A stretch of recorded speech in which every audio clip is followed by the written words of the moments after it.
All right, Jesse, what are you looking for in a good team member?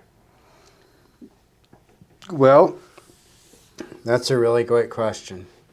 And it's a super easy question to answer. First of all, when I go and look inside in the mirror in the morning, then the person that I'm looking for, I actually want to be better than me, right?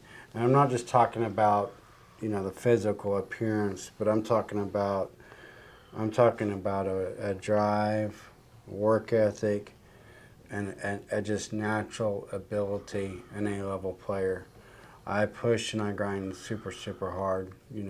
I was taking care of a customer up until about 2 o'clock this morning, and then back up at it again today.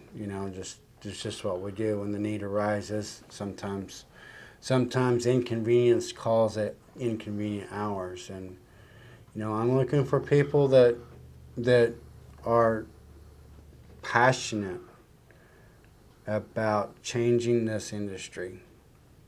We spend lots and lots of time, and we spend lots and lots of money educating our customers, educating viewers, educating whoever that there is a difference between maintenance and repairs. The latest statistic that's came out is for every $1 I spend on maintenance can save me $12 on repairs, right? I want I want team members that are bought into the theory that if I care enough, can you just imagine? Just imagine this. And anybody that's had a health concern can resonate with this, but imagine that you went in for a physical and there was a spot on your lung, right? And the doctor's seen that spot and they instantly know there's a pretty high probability that that's cancer.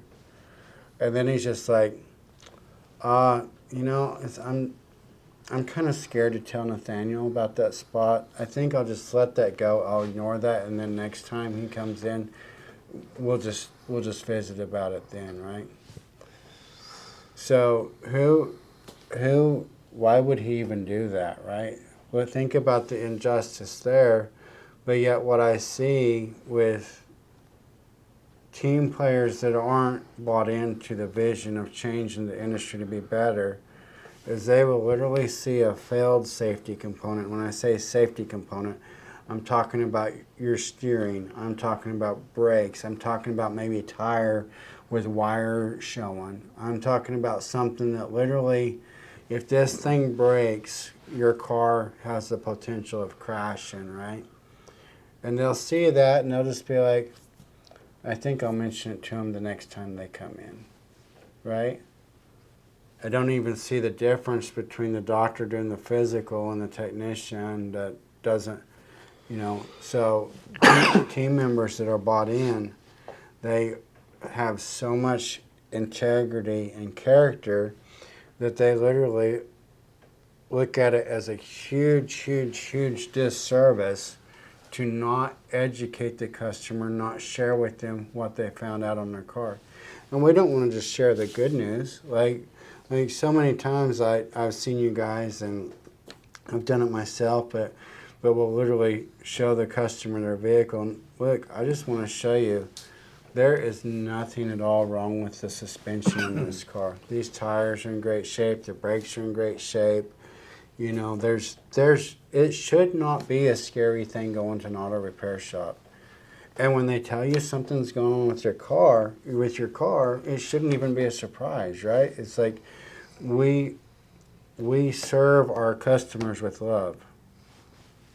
We serve with love. And so I want to ask, would I literally, if someone sends their wife or their girlfriend or their mother to my shop for repairs, I'm literally going to look at that vehicle, and I'm going to use my flashlight, and I'm going to use my knowledge and my skill set, and I'm going to look at that vehicle as if I'm going to put my wife and my teenage daughter in that car and send them across the country, right? Why would I treat anybody else's vehicle different, right? There's things that we mark red, that needs taken care of right now. There's things we mark yellow, that needs attention in the foreseeable future. Doesn't have to be handled today, but we need to be aware of it. We need to make a plan. We need to set up a budget. We need to order parts. We need to figure something out on that, because it's not a deal breaker today.